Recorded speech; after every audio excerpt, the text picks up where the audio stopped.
Bien, les agradezco particularmente a todos los organizadores y en particular a Justicia y Paz por esta oportunidad de compartir con ustedes este tema tan interesante. Antes de comenzar, vamos a activar una presentación en PowerPoint. No, parece que necesito autorización para compartir el screen. ¿Ay, cómo? ¿Aló? Ya está habilitado, puede compartir. Ah, ya. Perfecto, gracias.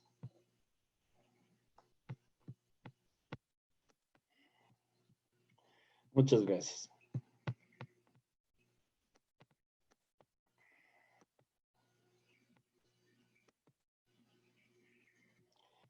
Bien, entiendo que todos ustedes están viendo la presentación. Bueno, vamos a hablar el día de hoy sobre la crisis del coronavirus, viéndola no solo en su lado negativo, que es verdaderamente dramático. Vamos a poner algunas cifras para comenzar, para entender cómo este minúsculo virus que tiene apenas 120 nanómetros ha cambiado el mundo de una manera verdaderamente impresionante. Luego vamos a estudiar un poquito los orígenes de la crisis. ¿Por qué se da esta crisis? Porque esto es algo muy importante, de hecho he hablado poco. Entonces vamos a ver la naturaleza de la crisis, sus orígenes y finalmente el tema central de la conversación se orienta hacia las alternativas para superar la crisis, que no va a ser fácil ni largo, ni corto, perdón. Bueno, vamos a entrar directamente en el tema. En realidad, a partir de diciembre del año pasado, por eso se llama COVID-19, el año 2019, la pandemia, el mundo ha cambiado a una velocidad verdaderamente espectacular, de una forma verdaderamente impresionante. En menos de 4 meses, el día de hoy registrábamos más de 3.300.000 casos reportados, es decir, enfermos contagiados con tests confirmados por la Organización Mundial de la Salud, de los cuales 233.500 habían fallecido. Prácticamente en todos los países del mundo, hay datos de 200 países de este momento aproximadamente, que constituyen prácticamente la totalidad de la población mundial. Están infectados de una u otra forma, y todos nosotros sabemos que estas cifras son apenas el top, la punta de un iceberg, porque los casos reales son mucho mayores, debido a que la mayoría de los casos incluso son asintomáticos, pero transmiten la enfermedad. Este es uno de los dramas del coronavirus. Bueno, eso ha conducido a que, siguiendo la experiencia que resultó inicialmente exitosa en China, la mayoría de los países procedan a estos encierros forzados, como el que tenemos en el Ecuador, y en este momento 1 de cada 3 habitantes en el mundo está confinado en su hogar o encerrado o con restricciones a su movilidad de cualquier manera. Eso cambia mucho de país a país. Bueno, obviamente esta combinación de la pandemia con el confinamiento ha conducido a una crisis económica que ha explotado a una velocidad sin precedentes y actualmente los organismos internacionales como el Fondo Monetario nos dicen que estamos comenzando, que estamos viviendo la peor crisis económica desde 1929, la Gran Recesión. O sea, en casi 100 años no hemos tenido una catástrofe económica tan profunda como la que estamos viendo. Y aquí les presento algunos números, algunos datos que nos indican cuán profunda, cuán grave es la caída. Para el mundo tenemos una declinación del Producto Mundial del 3%, anunciada para el 2020. En los países avanzados, o sea, principalmente Europa, Estados Unidos, Canadá, etcétera, vamos a tener una caída del 5,2%, lo mismo en América Latina, que de paso es una de las regiones más afectadas tanto por la pandemia como por la crisis económica. Pero la caída va a ser mucho más fuerte en el Ecuador, y eso nos preocupa mucho, porque el Ecuador va a alcanzar una declinación del 6,3%, eso después de México y desafortunadamente de Venezuela, que es un verdadero desastre. El Ecuador es el tercer país de América Latina más fuertemente afectado por la crisis. Pero en realidad no debemos solamente ver los aspectos económicos, sino los aspectos sociales de la pandemia, y son mucho más dramáticos. Hay un estudio de la Universidad de Naciones Unidas publicado hace unos días que nos dice que, dependiendo de la gravedad de la crisis, aproximadamente 420 millones de personas caerán en la pobreza. Esto es más que la población de los Estados Unidos, ¿sí? Es una cifra que nunca se había dado en los años recientes. Frente a eso, Oxfam, que es una institución internacional de investigación y también que busca salidas con una muy fuerte inspiración cristiana, propone un plan de rescate frente a esa catástrofe social, ¿no? Y ellos plantean la urgente necesidad de transferencia de dinero y alimentos a los más afectados, la suspensión y la cancelación de la deuda, de las deudas para países como el Ecuador, que tenemos una deuda externa verdaderamente asfixiante, y un aumento sustancial de la ayuda financiera internacional. Y ellos están planteando un plan de rescate frente a la pandemia que alcanzaría en realidad los 2 millones de dólares. Eso es lo que se llama billón en castellano, que es una cifra verdaderamente inimaginable. Pero yo lo comparo con el plan que presentó el presidente Trump para salvar a las empresas, principalmente en los Estados Unidos, que es todavía más grande. Entonces eso nos da una idea del tamaño de la crisis y de la cantidad de recursos que necesitamos para el rescate social. Bueno, el otro aspecto interesante de la crisis y verdaderamente dramático para el Ecuador es la caída de los precios de nuestros productos de exportación. Los países latinoamericanos somos exportadores de materias primas. En el Ecuador el petróleo es el principal producto. En el caso del petróleo hemos tenido una caída de los precios que actualmente es todavía más profunda. Estos son datos de hace unos 15 días. Del 60%, y aquí está en la lista de los principales minerales y productos alimenticios que han tenido una caída muy, muy dramática. Entonces el cobre, que también ha tenido una caída del 20%. Entonces, esto es lo que hace que una región como América Latina tenga un efecto devastador, porque simplemente, en el caso del Ecuador, no solo que colapsan prácticamente los precios del petróleo, que llegaron a tener valores negativos, o sea que la gente pagaba para que le quiten el petróleo de sus reservas, ¿sí? Sino que todos los productos de exportación van a ser afectados, el banano, porque simplemente el comercio internacional está paralizado. ¿Quién va a comprar flores, por ejemplo, en este momento? En Holanda o en Nueva York o en Moscú. Entonces, desde ese punto de vista, el Ecuador va a ser muy, muy golpeado.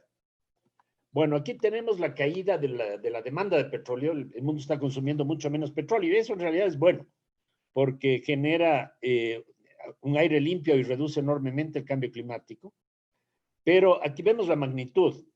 La caída solamente en el mes de abril fue de 9 millones de barriles diarios, que representan casi el 10% de la demanda mundial. Y esto no se había dado desde hace 50 años, de acuerdo con el gráfico. O sea, es la caída más grande que hemos visto. Aquí tenemos, bueno, los precios del petróleo simplemente colapsaron.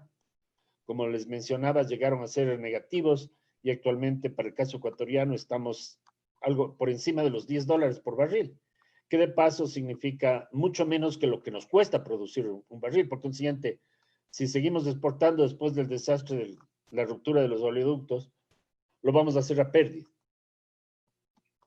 Bueno, aquí una pregunta bien importante, generalmente hay poca información sobre esto, es cuánto va a durar la pandemia y el confinamiento. Bueno, aquí tenemos unas curvas preparadas la semana pasada sobre cómo están evolucionando los casos tanto en Europa como en Estados Unidos y como ven la curva ascendente es muy marcada. Esto significa básicamente que falta mucho tiempo para que la situación llegue a normalizarse, que puede ser más o menos en unos 2 o 3 meses más. Por eso, aunque algunos países como Estados Unidos y Europa están comenzando muy lentamente a dejar salir a la gente a la calle, esto va a ser una crisis muy duradera. Y esto particularmente en el caso de países como el nuestro, donde recién el problema está comenzando. Miren ustedes, como les mencionaba, un estudio más detallado que yo mismo he realizado también sobre la evolución de los contagios en Estados Unidos y Europa, muestra una tendencia declinante ya. Ya están comenzando a, de alguna manera, en Estados Unidos no tanto, pero sí en Nueva York, a, a mejorar de alguna manera, porque cada vez hay el número de contagios y de muertes cada día va disminuyendo un poquito, pero el problema es que van a aparecer o están apareciendo y consolidándose nuevas áreas de expansión. Y aquí les menciono el caso de Rusia, que es muy preocupante, América Latina, que es un verdadero desastre, particularmente en Brasil. Bueno, tenemos en el Ecuador el caso de Guayaquil, que es monstruoso. Medio Oriente. Y aunque todavía no tenemos casos extremos, si esto llega a establecerse en el África subsahara, en el África negra, que es la región más pobre del mundo, el problema va a ser gravísimo y muy difícil de controlar. Todo esto hace pensar que la única solución que, si llega, va a poner de alguna manera un freno a la crisis es la aparición de una vacuna. Pero nadie sabe si la vamos a obtener o no.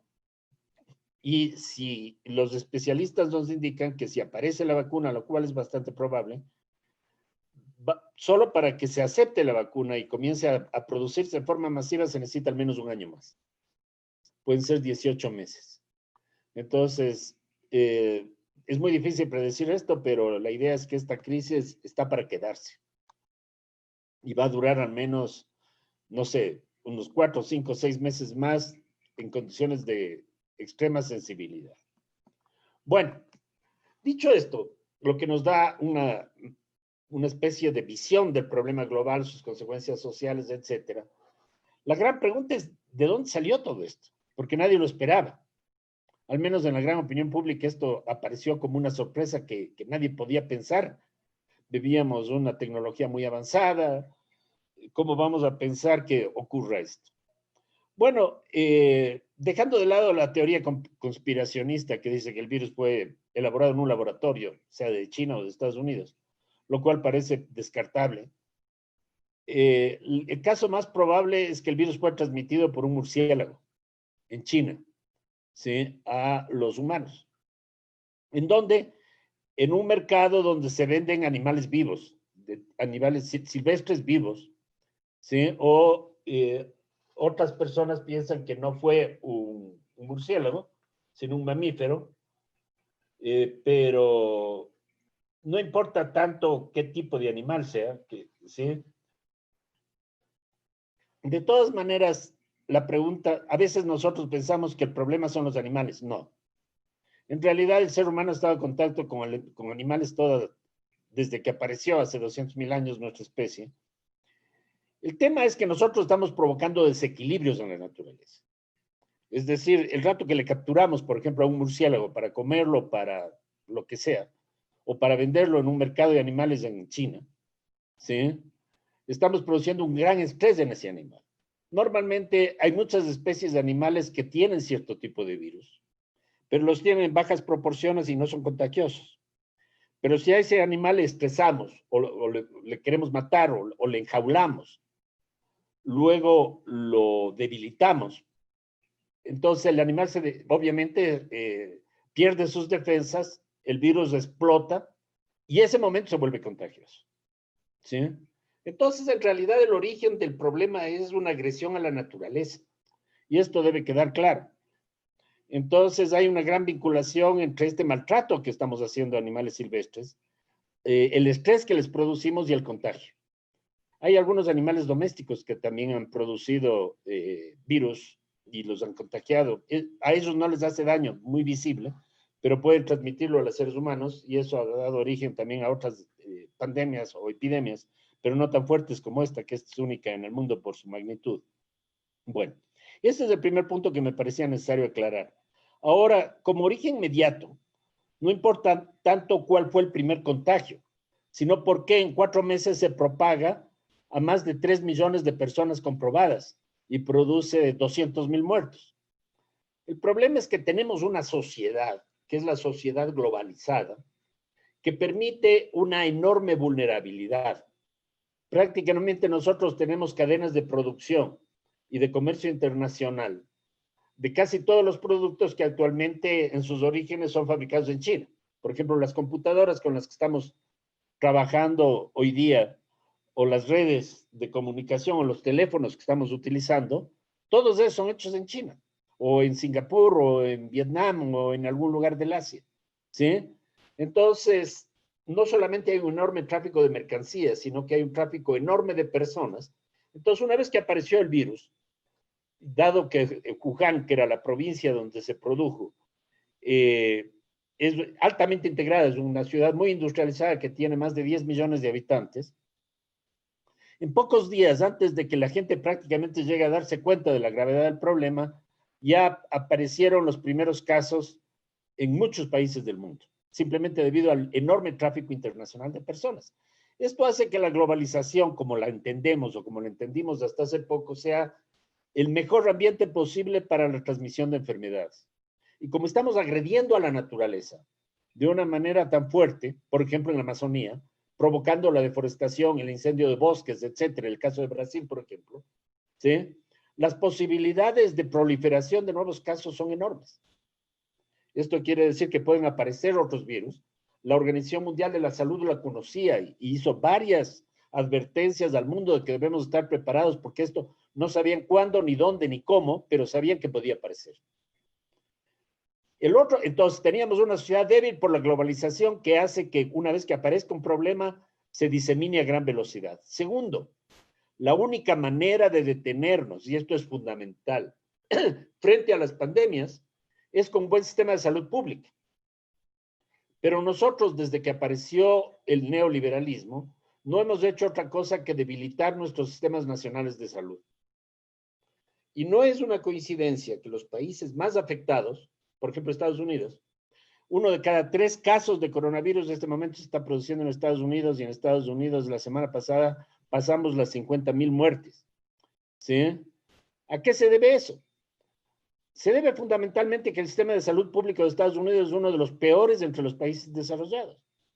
Tiene una medicina excelente, pero es una medicina carísima y privada a la cual tiene acceso solamente la gente con mucho dinero. Y el resto de la población, yo diría el 80% de la población, está prácticamente desprotegido. Si alguien pierde su trabajo en Estados Unidos, pierde al mismo tiempo su seguro. Y por consiguiente ya pierde todo acceso al sistema de salud pública. Entonces, en una situación de tan alta vulnerabilidad, por ejemplo, para los latinos, para los negros en Estados Unidos, esto hace evidentemente que la transmisión de la enfermedad sea mucho más grave. En el Ecuador, también después de 20 años de políticas neoliberales, nuestro sistema de salud pública es enormemente débil, como se ha demostrado en el caso de la ciudad de Guayaquil. El otro problema es que, desafortunadamente, los más afectados por la crisis son los pobres. ¿Por qué los más afectados por la crisis? Porque los pobres necesitan todos los días salir a la calle para trabajar, porque no tienen empleo, porque no tienen seguridad social, ¿sí? Y por consiguiente están expuestos permanentemente al contagio. Porque los pobres viven asignados en sus viviendas. Y por consiguiente para ellos es muy difícil mantener un aislamiento de 2 metros frente a todas las demás personas de la familia. No lo pueden hacer, ¿sí? Y evidentemente los pobres tienen menor acceso a medicinas, menor acceso a protección, menor acceso, de nuevo, a los sistemas de salud, mala alimentación, y todo eso los debilita. Entonces, en resumen, el punto central de nuestro argumento es que el coronavirus no apareció por casualidad. Evidentemente hay un factor aleatorio aquí, pero tarde o temprano iba a aparecer una pandemia parecida. Porque vivimos en una sociedad que simplemente no es sustentable. Una sociedad que está construida de tal manera para satisfacer justamente las necesidades de ganancia de las grandes empresas y no para mejorar las condiciones de vida de la población humana. Y esta crisis no es más que una primera manifestación de crisis mucho más profundas que van a venir en el futuro de temas ambientales, principalmente el cambio climático. El cambio climático y la pérdida de biodiversidad, que son los problemas más grandes que nos afectan. En consecuencia, esta crisis no es más que una señal de alarma. Es como que nos tocan la puerta y nos dicen, esto puede ser simplemente la primera manifestación de un futuro muy negativo si no hacemos un cambio. Por eso es tan importante aprender las lecciones de la crisis. Entonces, aquí viene la tercera parte de mi presentación. ¿Qué hacer frente a la crisis? Y en realidad, si hablamos muy esquemáticamente, nosotros tendríamos 2 alternativas. La primera es volver a lo de siempre, volver a lo llamado lo normal, lo que en inglés se llama business as usual, ¿sí? Esto quiere decir que después de algunos meses los buses volverán a circular en Quito, la gente volverá a sus trabajos, nos olvidaremos de las teleconferencias y esas cosas que estamos haciendo ahora, y en poco tiempo más tendríamos la ciudad contaminada como siempre. Probablemente queden atrás algunos miles de muertos, pero nos vamos a olvidar de ellos en poco tiempo y la sociedad va a volver a lo normal. ¿Sí?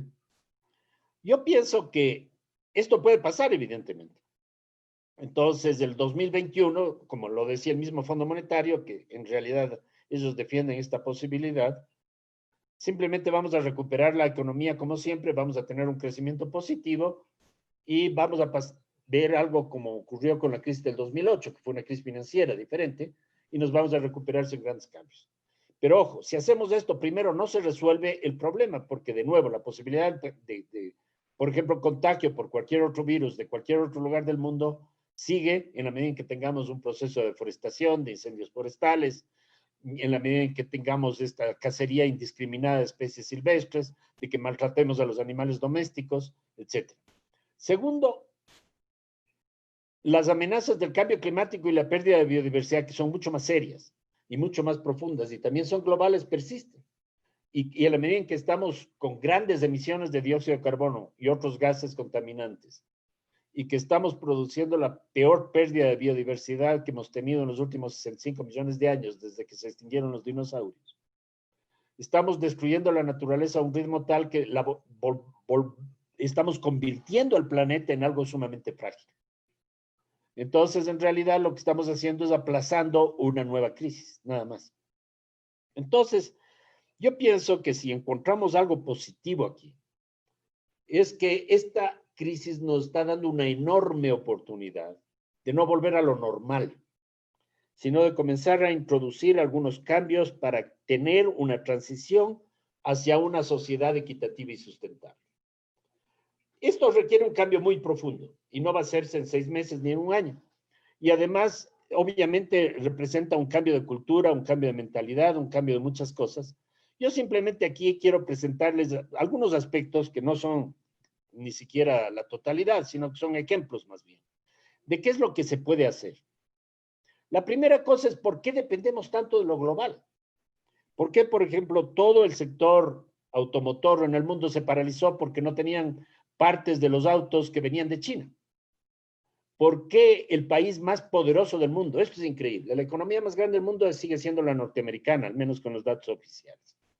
¿Por qué el país más poderoso del mundo no podía producir mascarillas que cuestan más o menos $1 cada una y proveer a su población? ¿Y por qué los médicos en Estados Unidos no tenían ventiladores que son esenciales para las unidades de emergencia de primeros auxilios, que es una máquina muy sencilla, y la Ford seguía produciendo automóviles cuando tenía capacidad de producir ventiladores? ¿Sí? Y el presidente le tuvo que obligar, como en tiempos de guerra, a que deje de producir autos que nadie vendía, además, y que comience a producir ventiladores. Y todavía los hospitales de Estados Unidos no tienen ventiladores. ¿Por qué pasa eso? Simplemente porque estamos metidos en un esquema de producción internacional que es inviable. Entonces tratemos de reforzar lo local. Y eso comencemos con los alimentos. Por ejemplo, el Ecuador, en la Sierra Ecuatoriana, la producción de granos que está en manos de los campesinos y de muchos otros productos agrícolas de primera necesidad, viene de nuestras provincias, pero nosotros estamos comprando manzanas chilenas y kiwis producidos probablemente en California, y una gran cantidad de frutas en el mercado mundial sin consumir y valorar lo nuestro. Lo cual, este momento no es sustentable. Entonces, ¿por qué no volvemos a la agroecología? Que es una forma en la que cada uno está abastecido en lo local. Reforcemos el valor de nuestra comunidad. Yo creo que ese es un mensaje clave que no solo sirve en el caso de la agricultura, va a servir en el caso de cómo nos vestimos, de la artesanía, de una cantidad de productos que podemos hacer nosotros mismos, sin depender del comercio internacional. De tal manera que si baja el precio del petróleo, nosotros no nos afecta tanto, porque simplemente tenemos autonomía por lo menos para comer y vestirnos. El Ecuador ha sido un país tradicionalmente poderoso en eso, en la agricultura, en nuestra artesanía. ¿Por qué no volvemos a eso? La segunda forma de cambiar, que me parece muy importante, es acabar con los combustibles fósiles. Y en ese sentido ha sido una gran noticia el hecho de que las emisiones mundiales hayan caído más o menos en el 8% en este tiempo. Es la primera vez que caen tanto. Estamos contaminando mucho menos. Ahora están circulando fotos maravillosas, por ejemplo, de la Antisana, que no se habían visto en mucho tiempo porque simplemente la ciudad ya no está contaminada. El Ecuador tiene un gran potencial para producir energías limpias.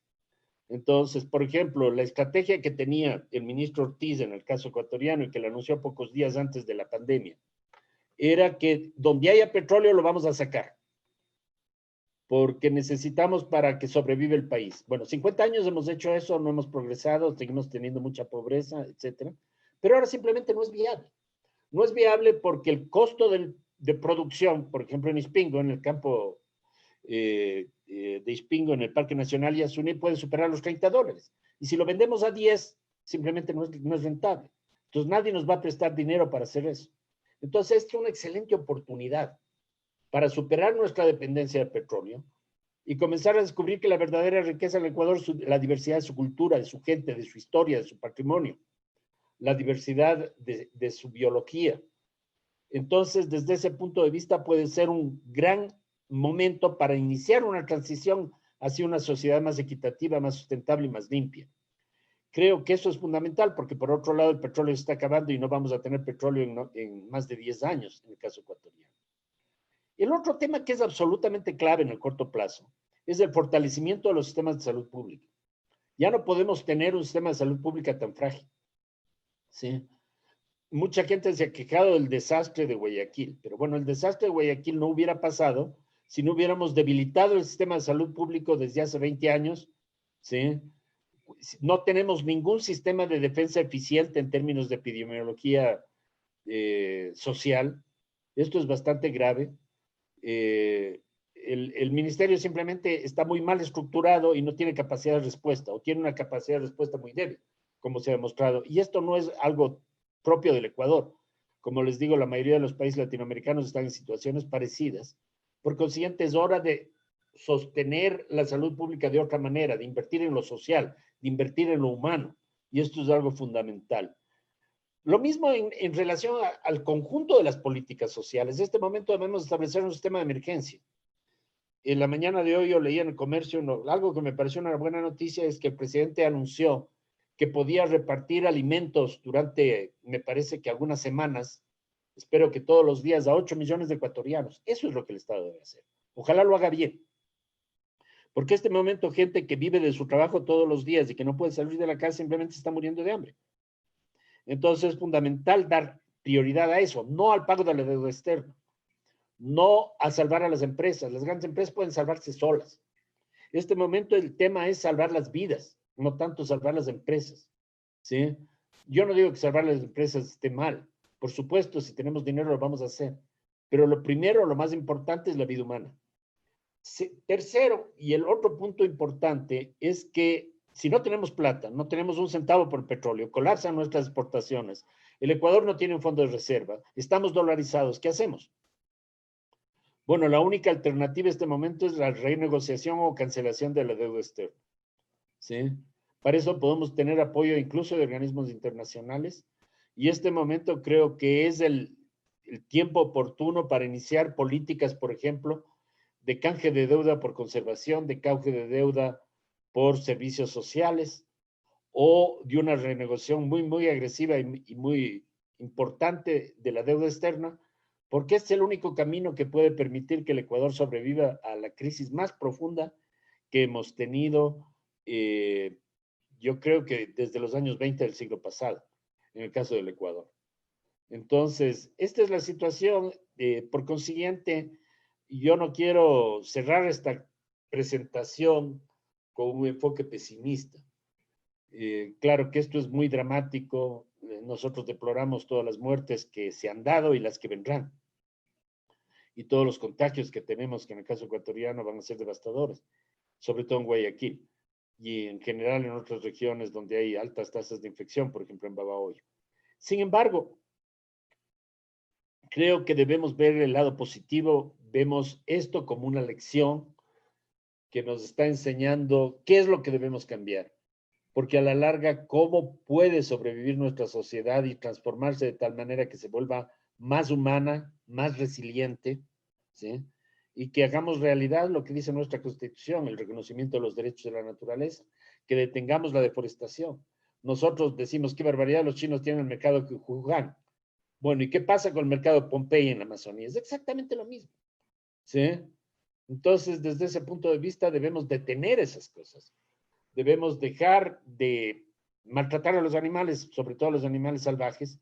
Nosotros debemos tratar de detener la deforestación y de llegar a una sociedad donde los riesgos de transmisiones de virus por parte de los animales disminuyen fundamentalmente, y la única vía es dejar de maltratar a la naturaleza, ¿sí? Y esa es una lección importante que debemos entender. Bueno, estas son algunas de las reflexiones que yo quería transmitirles. Creo que el tiempo que tenía está acabándose y estaré encantado pues de compartir con ustedes respondiendo a sus inquietudes. Muchas gracias.